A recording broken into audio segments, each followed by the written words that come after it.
We're gonna talk for about a half hour or so on the internationalization of sports, music, and American culture. And we've got a great panel with us today and want to introduce them. Immediately to my left is Patrick Moran, who's the head of, I'm sorry, halfway down, sorry, there we go. Pat, let's start with the tall one, how about that? Okay. Meta World Peace. He is an athlete and an entrepreneur extraordinaire. Thank you for being here today. And to his right is Patrick Moran, who's the global head of growth marketing at Spotify. Diane Gatua. I knew I was going to have trouble with it. Diane Gatua, who's the VP of Global Business Operations at the NBA, is sitting next to him. And immediately to my side is Diego Prado, who is the VP of Global Insights at Endeavor, which is the holding company above William Morris Endeavor. Okay, so welcome everybody. Thanks so much for making the time today. So we're going to talk about obviously the globalization, internationalization of sports and music and entertainment, American culture as it goes around the world. This question is an open one for any of you. What is the American brand today as you look outside the U.S.? What is the American brand, do you think, as far as it relates to entertainment and media and sports? Anybody want to take a shot at that? Come on. I feel like we're trend setting. Everybody wants to kind of do what America's doing, with the exception of soccer. You know, nobody really is looking to America for soccer. But everything else, pretty much. Other than soccer, do the other sports, the other categories of sports, work outside the U.S.? I mean, obviously we see baseball in Cuba, and in Mexico, and a little bit across Latin America. Tennis is obviously a global sport, but it's not necessarily an American sport per se. Do you see any of them rising? You know, starting to gain some traction from your vantage point? I mean, you just see Floyd Mayweather went to Japan and did that new deal, fighting a wrestling match. And, he went from boxing to fighting MMA guy in Conor. So, yeah, you see boxing is huge right now. It's growing. And with streaming, you can go right to direct to consumer. Yeah, I think sports is just growing. And obviously soccer is growing, in America from what I see. So it's a huge opportunity. For like what I do, I like e-commerce and events and different things like that for sports. So for me, it's beautiful because a lot of the clients that I have in my company, they're able to reach out globally with Alibaba and Shopify and all these new, platforms. You can just reach direct to consumer, generate some revenue, for your company easier. So, this is a lot of great things happening in sports from what I see. What do you think allowed basketball to get the kind of growth internationally? Well, the number one basketball league in the world. I can take a shot at that. I mean, I've been with the NBA for 5 years now, and a lot of what I do is actually thinking about our international strategy and just trying to grow our business outside of the United States. And I think a huge part of a huge reason as to why the NBA and just basketball overall is so global is because, I think one, under the leadership of David Stern, who for many years was very, very front and center and really trying to export our brand in all these different markets. Literally, there's a story of him back in the 1980s going to China and like delivering, I think it was beta tapes then, not even VHS. And then they would play these NBA games, obviously on a delayed basis, but then just getting that type of exposure back then. And so I think that's definitely leadership is one thing. And then I think just basketball in itself, just its nature is very global. It's a very simple sport to play, so it really transcends cultures. And do the Olympics every 4 years, does that help enhance the brand and the sport and the popularity globally, or? Yeah, absolutely. I mean, NBA players really just started to represent the national team back in 1992, the Barcelona Olympics. So I think that was that is a huge factor also for the growth of basketball and the NBA as a global brand. but we do dominate. The U.S. dominates both on the men and the women's side. FIBA in the past year has actually, FIBA is the governing body of basketball, similar to FIFA for soccer. They actually changed the way that national teams now qualify for the World Cup and then from the World Cup to the Olympics so that they could make other national teams a bit more competitive. So they require, it's a bunch of qualifying windows. National teams play home and away, and some of the qualifying windows fall smack right in the middle of the NBA season, and therefore NBA players cannot represent their national teams, which makes it difficult, right, for them to compete. But they did that deliberately to sort of, even the space, which is interesting. And we'll see what the impact is going to be to the performance of USA Basketball and other national teams on the global stage. And how about, Diego, some of the newer sports, and you guys are involved in the UFC. How does that travel, and some of the extreme sports? Sure. So I think before we get into that specifically,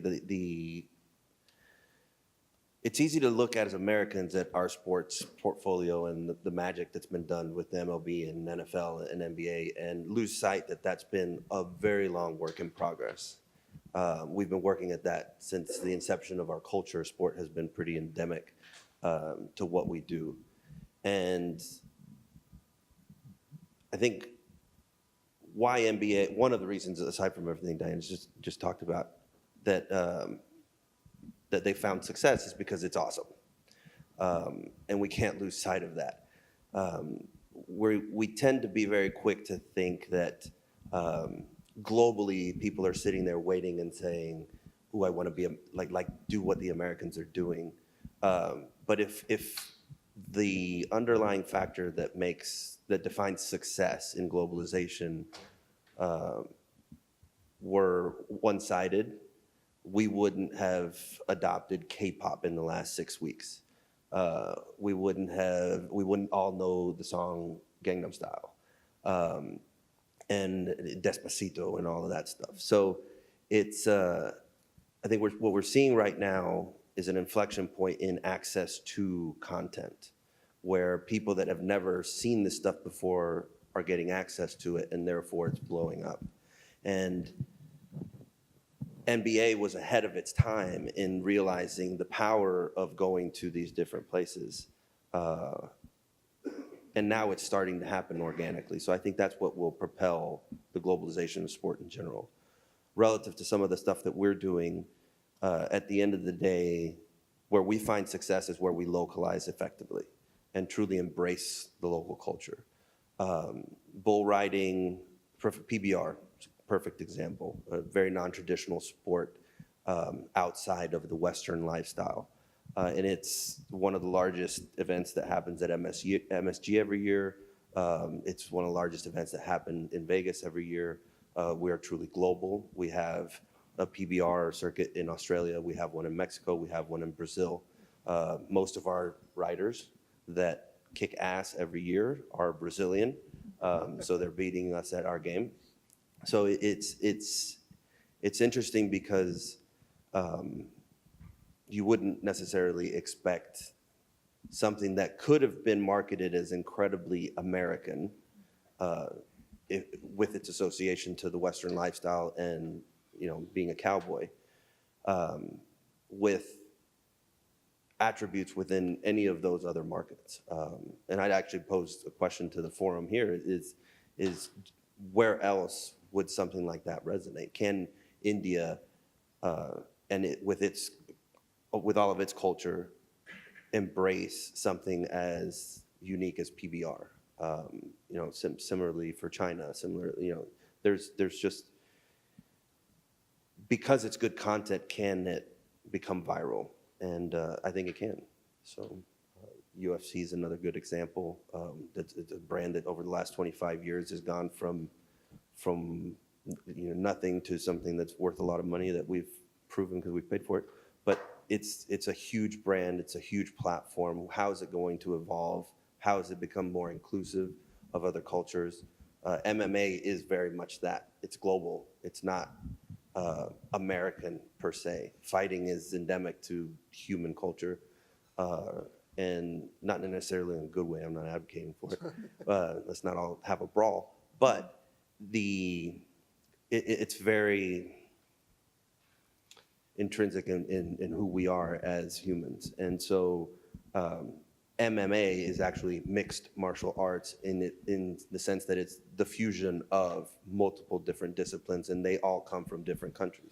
So jiu-jitsu against taekwondo and karate and everything else.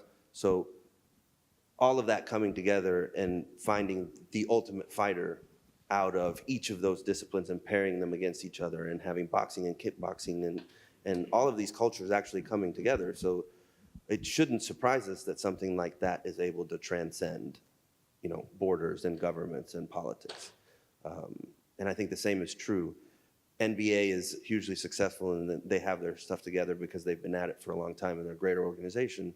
But intrinsically, people in India like playing basketball because basketball's fun, not because it's American. And I think that would resonate across a lot of things.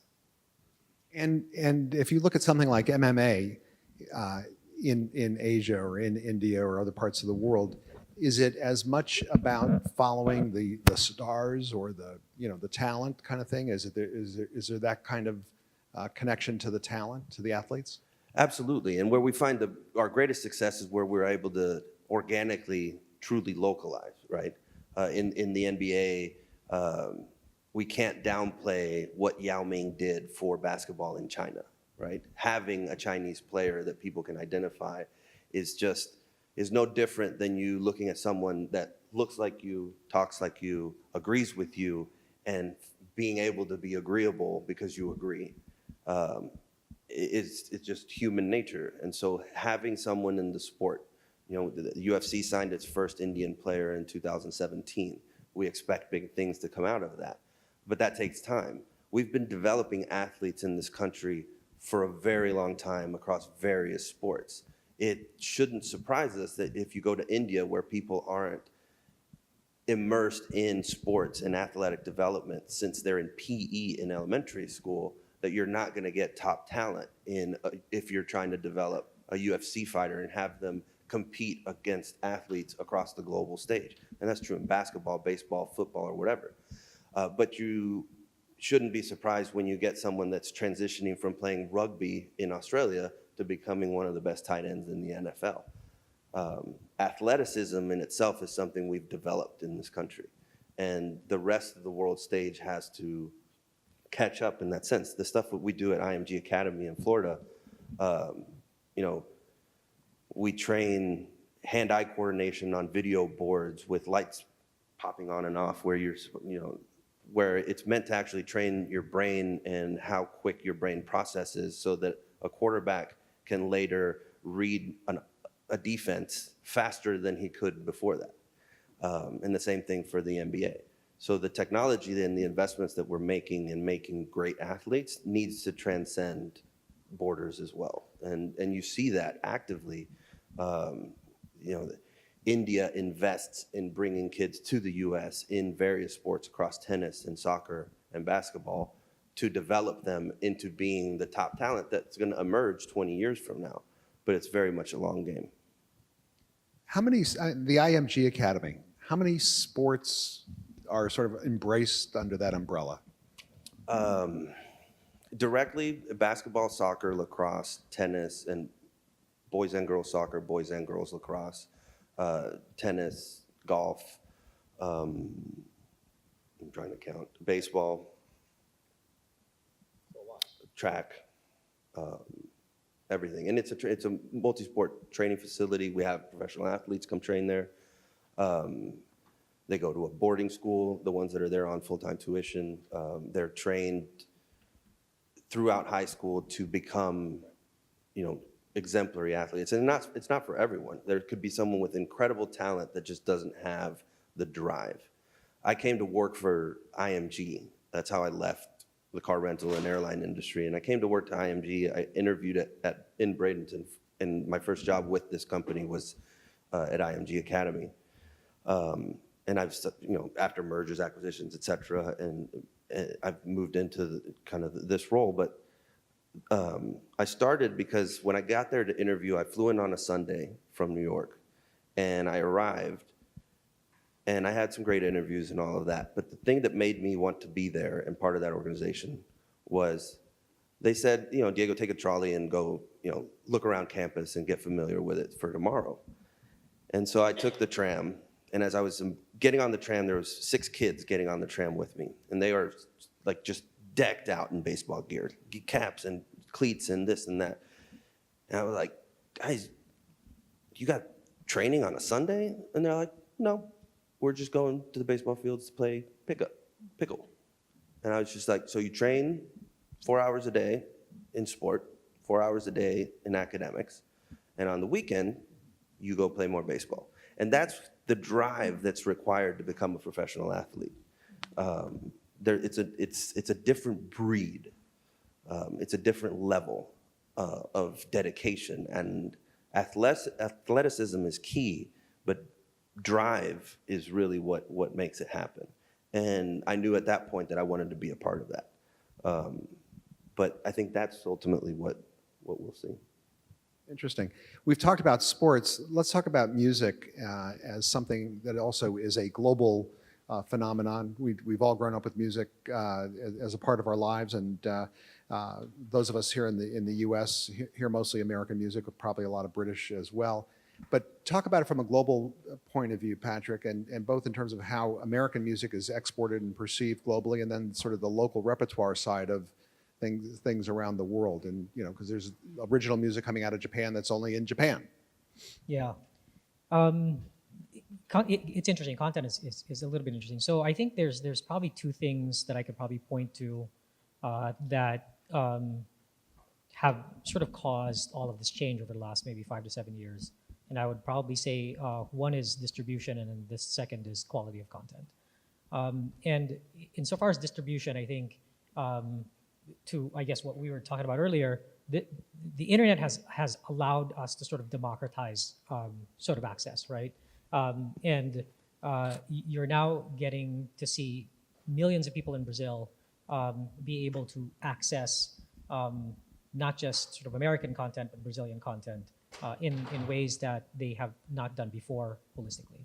And the same thing goes anywhere else, right? And so that ability to distribute at scale and mass, I think, has had profound effects onto sort of the users or people sort of embracing fairly specific content, right?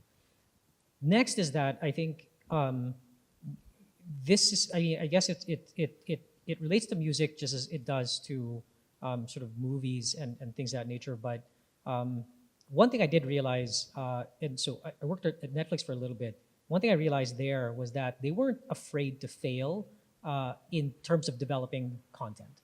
And I remember one time where I think Reed Hastings' founder, he was being interviewed, and he was like, "How do you feel about launching all of these like quality pieces of content out in the world? I mean, you guys have just kind of knocked it out of the park." And I think his answer was, "We're actually not failing enough because you're not taking more risk." Right? And I think the same thing goes with developing music. And I think from an artist's perspective, the American mindset for the most part is that they're not afraid to fail to get their sort of message and their art out there.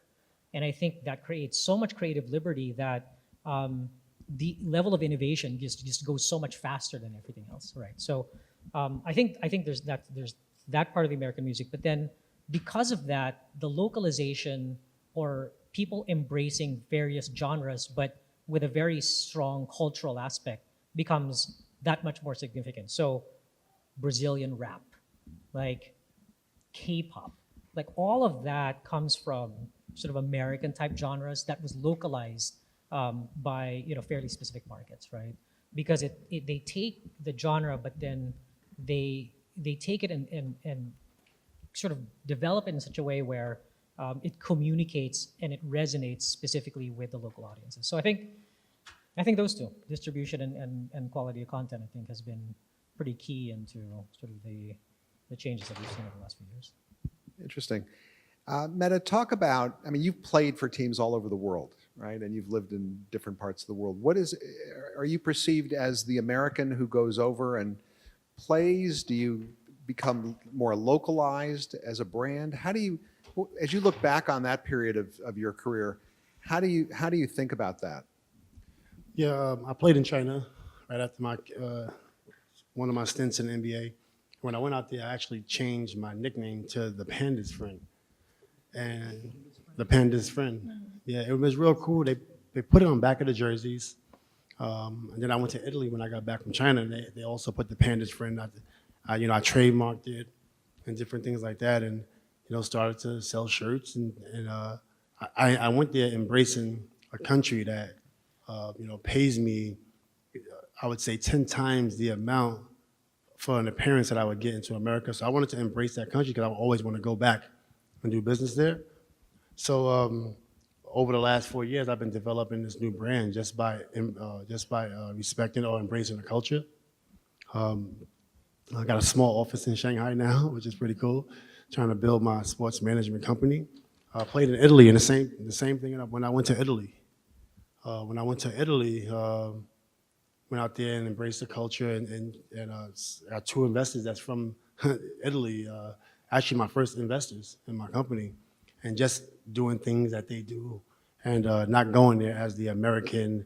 And I'm here. Our sport is better than you, but going in there with respect. And so I've benefited two different ways, from playing in those two different countries. And now a lot of athletes that's in my situation, in terms of being a superstar but not getting the like Kobe Bryant getting a Nike deal, State Farm, Gatorade, the push from the NBA, push from ESPN. There's a lot of superstars that's not getting that push. So you got to work a little bit harder, and you got to use the platform that the NBA gave us. They're watching in China. They're watching in Europe. So how are you tracking, the people that are watching you? They would go to your website. They'll go to your Twitter, so you get a follower from Germany or Israel. But sometimes that data you can't really understand the behavior of that follower.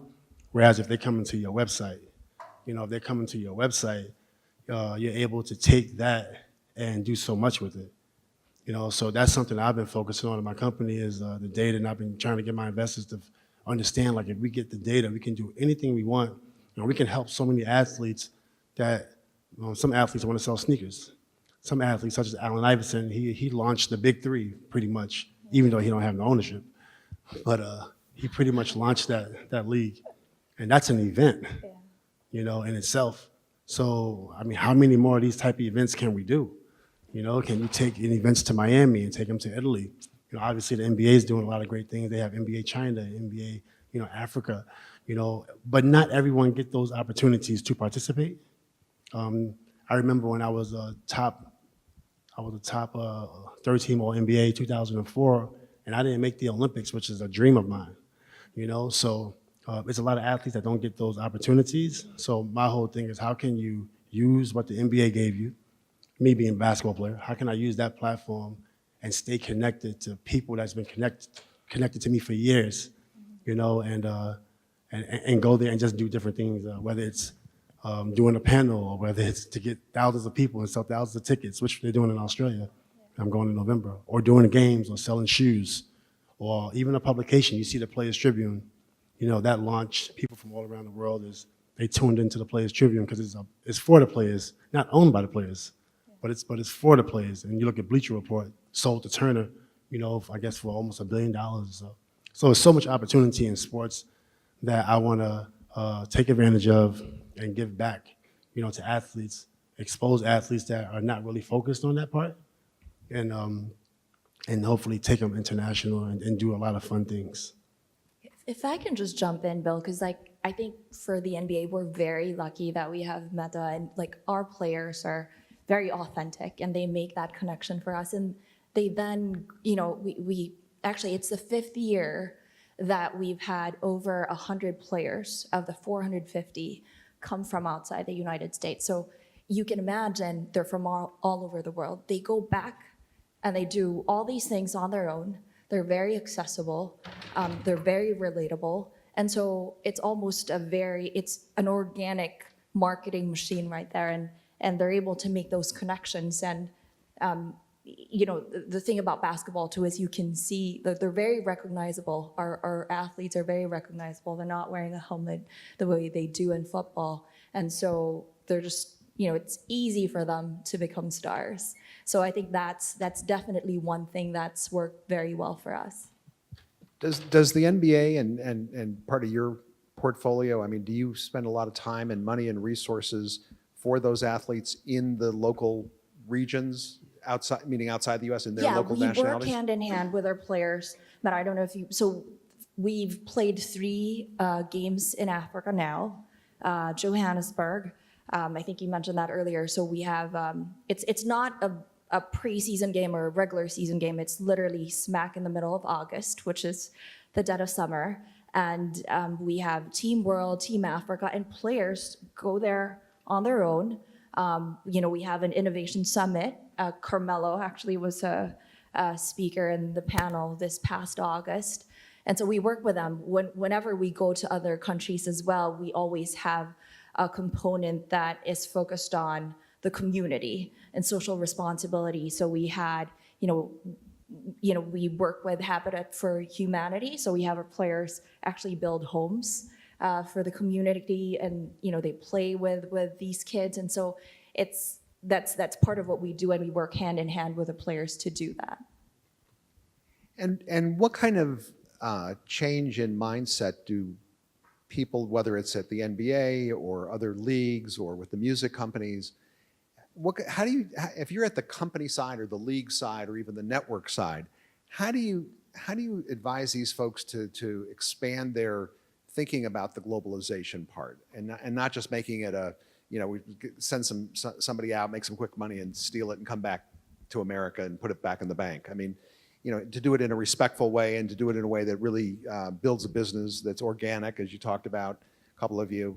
How do you have to have what kind of mindset do people here have to be able to successfully expand these businesses and these sports and music as well? I know I'll speak briefly. When I first went to China, Yao Ming, I played for Houston. I was invited to China. I got a Weibo. I think I was the first NBA player with a Weibo.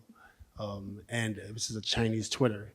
And then when my followers started to go up, and then I got the Indian version of Twitter also, which I forgot the name because it was maybe 7 years ago or 8 years ago. Then I got the Japanese version. I was like, I'm just going to involve myself, and I started to just send out messages, and so I kind of embraced all the social platforms and the international, the opportunities internationally. That's great. And what about when you look at some of these emerging sports? I mean, is there a way that you think about them in terms of the globalization of them, other than it's a way to expand the revenue base? Yeah, I think to answer shortly, I think, and we have a perfect example here is humility, going into a culture and embracing it rather than walking in and saying you're the man and I got it. You need to like me. That's what engagement is, and I think companies are realizing that. And to Patrick's point on technology enabling us to have kind of distribution of content. Beyond that, we for the first time in industry have a two-way conversation with our consumers. We're actually collecting more data on what our customers feel and say and how they live today than ever before in the history of business. But business has always been personal, and technology is finally catching up with that. So companies just need to embrace the fact that your customers talk, and what we're living today is a world of word of mouth on steroids. You just have to listen. And the data that you're collecting on customers, whether it's in the music side or the sports side, is it through social media and you're scraping data? Is it direct dialogue back to you, the league or the team or the athlete or the musician? How do you collect the data? I mean, there's ticket buying data, there's social media data that can be scraped. How do you guys, as a pretty broad cross section of this global content being distributed, how do you try to get that content and then make it meaningful, get that data and make it meaningful? I can go quickly. I mean, for us, for the NBA, we work with our partners. So even with ESPN and Turner, obviously that data is not going to be comparable to the data that we get directly through our own direct-to-consumer product, which is our International League Pass product. But then we also have all these other, so we have local partnerships. In India, we have a partnership with a fantasy gaming company, an app called Dream 11. They have over 100 million users now. A fraction of that are focused on NBA fantasy. So we're able, and they have like a very good data and analytics team, so we're able to use that as well. And then same thing with our merchandising partners. So it's definitely a lot of working with our partners, and then obviously also marrying that with what we learn off of our few direct-to-consumer products. Yeah, I guess on our side, I guess the on the software side, it's a little bit more straightforward because the actual behaviors that users have is something that we already have.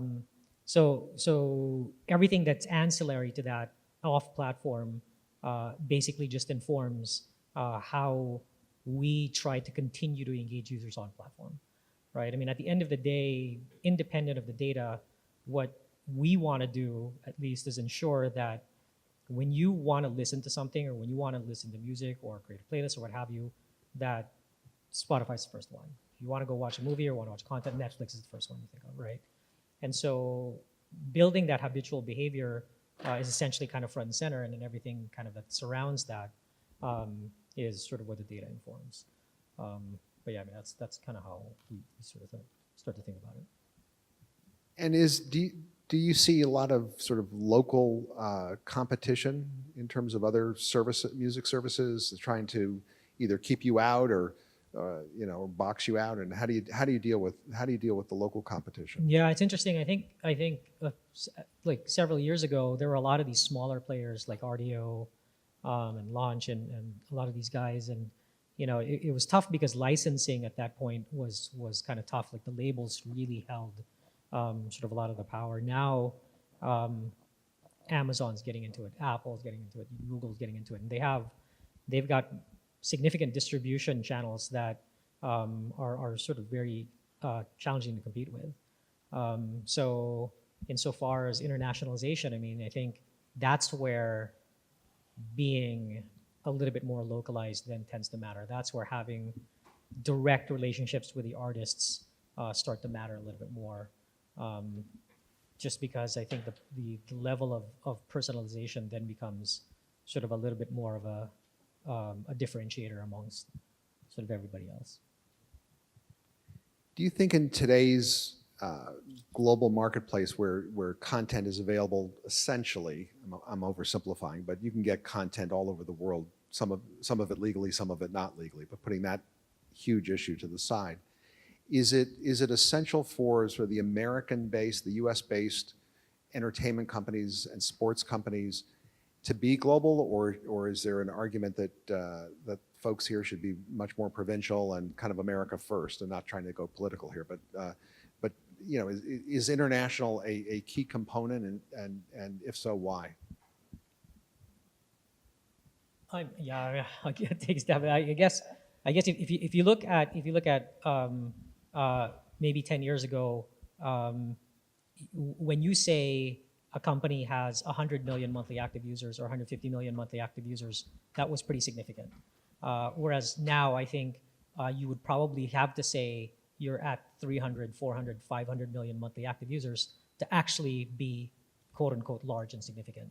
And that number of users essentially gives you leverage into doing things, right? It gives you leverage with labels, it gives you leverage with sort of distributors and things of that nature. There are only 350 million people in the US, right? And so, you're not gonna acquire all of them. And if you do, they're not all gonna use your product all the time, right? And so to that extent, if you do want to be significant and truly make sort of an impact, the waterline is getting higher and higher. And the counterforce to that is that the local cultures know when they are being Americanized too, right? And I've been in many experiences where I've been in another country, specifically the UK, where they're like, that's an American ad. People see right through it, right? People see right through cultures being sort of forced upon them. And so I think the balance of that and sort of technology is sort of what's fascinating. But absolutely, I do think for something like content that travels, internationalization, it has to be sort of part of the playbook.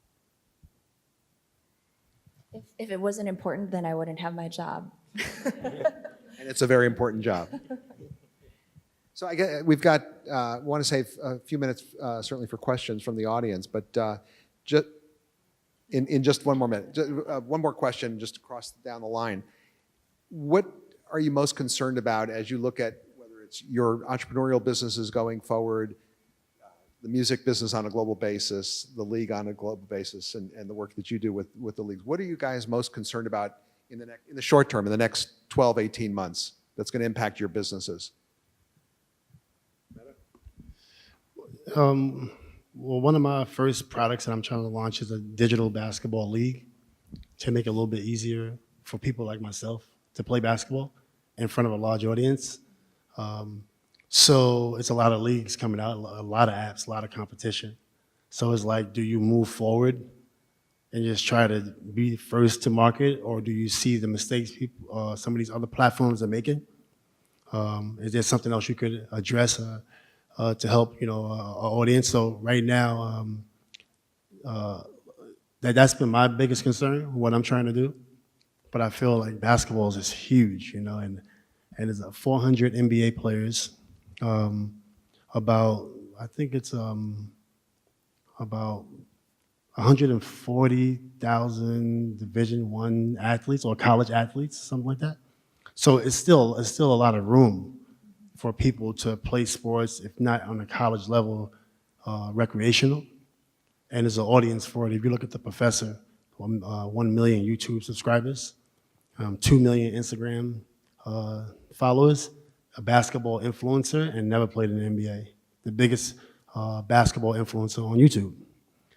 So how can I bring that in and bring his audience, to my platform? So that's something that I'm trying to actually be first to the market with. But there's a lot of competition out there, so it's a little bit concerning. Well, you are a competitor, so that's Yeah. good. Patrick, how about you? Yeah, I think, and I don't know if this is necessarily just Spotify, but I guess just in general, just the companies that I've been in, over the next 12, 18 months, I guess the question really is, what mistakes are we worth risking to make in the next 12 to 18 months, right? Are we,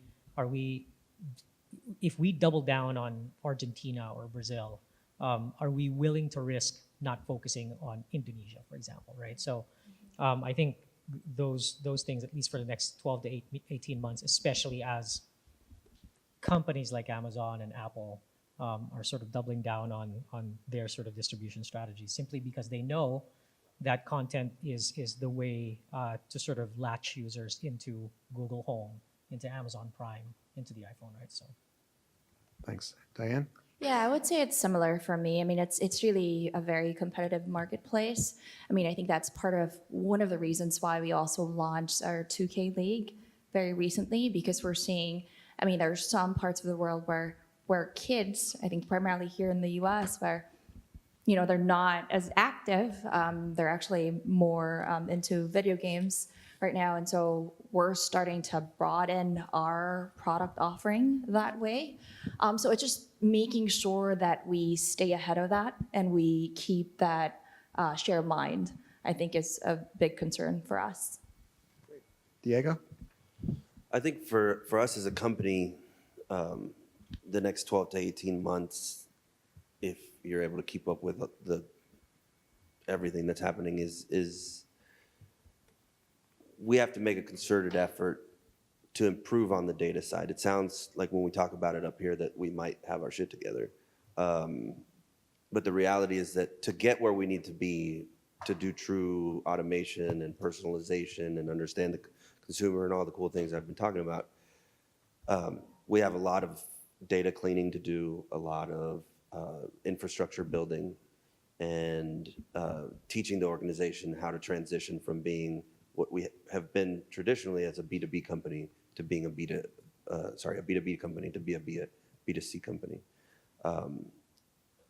And anyone that's out there that says that we've got this on lockdown is lying to themselves, because it's relatively new. You know, the capabilities that allow us to do this are only 3 to 4 years old. So it's a lot of work over the next 12 to 18 months to make sure that we're on the right roadmap for where we need to be in 5 and 10 years, because we've never evolved in the technology spectrum as quickly as we will over the next, for as fast as we've gotten where we are. What will happen between now and the next 2 years is mind-blowing. We've got a couple of minutes for questions, and right here. Want to tackle that, Netta? Yeah, well, I guess, esports, yeah, definitely. I'm actually into, after we build our platform, we want to give the opportunity for non-professional athletes to experience esports, kind of atmosphere. So yeah, it's my investors is pushing me to get into esports, and amongst a lot of other people. So yeah, I see it growing. Yeah, on the first question on local production, I would say that's actually part of our strategy.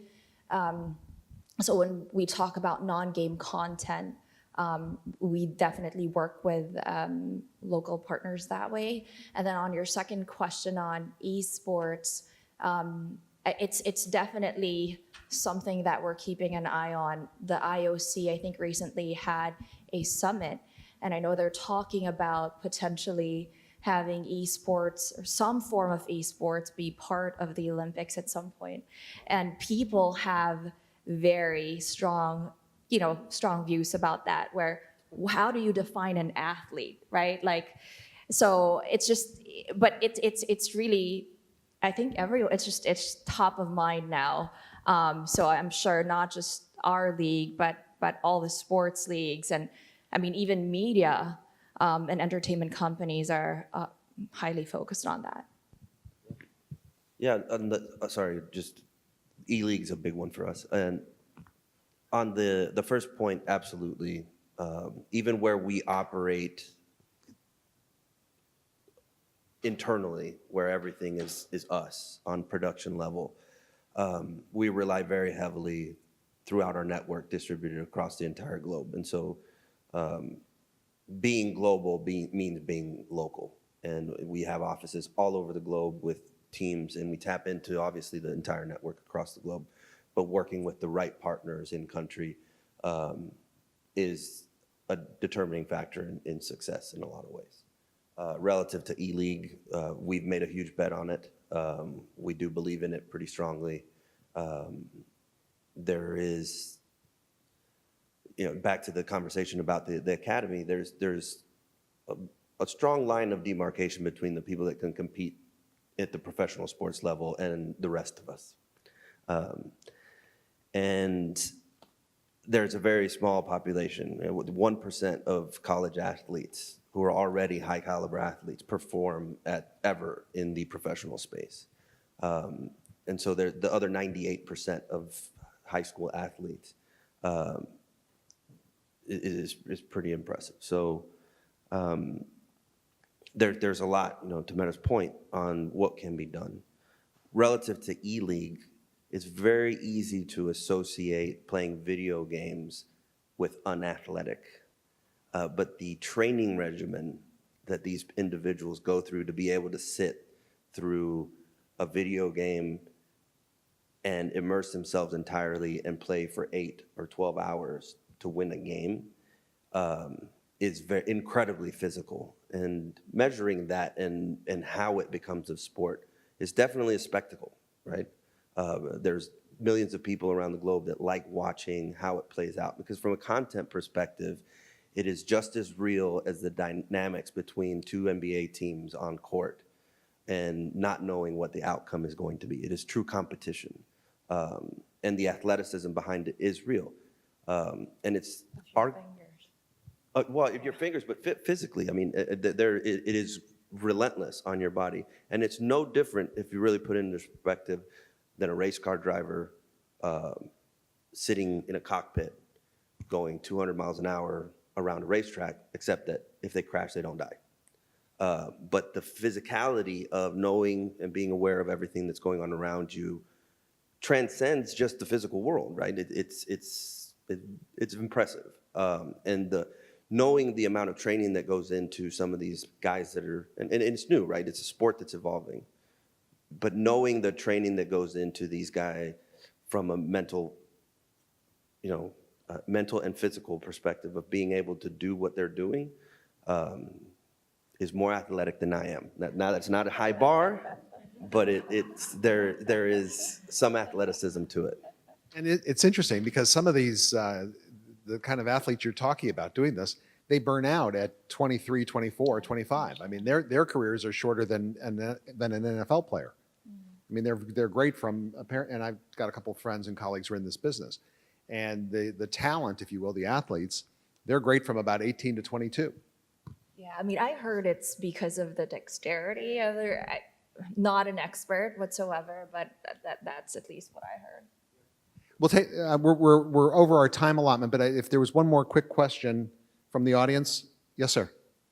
Real quickly, on the decline or on the rise, do you think, American culture, music, sports, globally? I think it's on the rise. I mean, especially on the sort of movie and TV content side.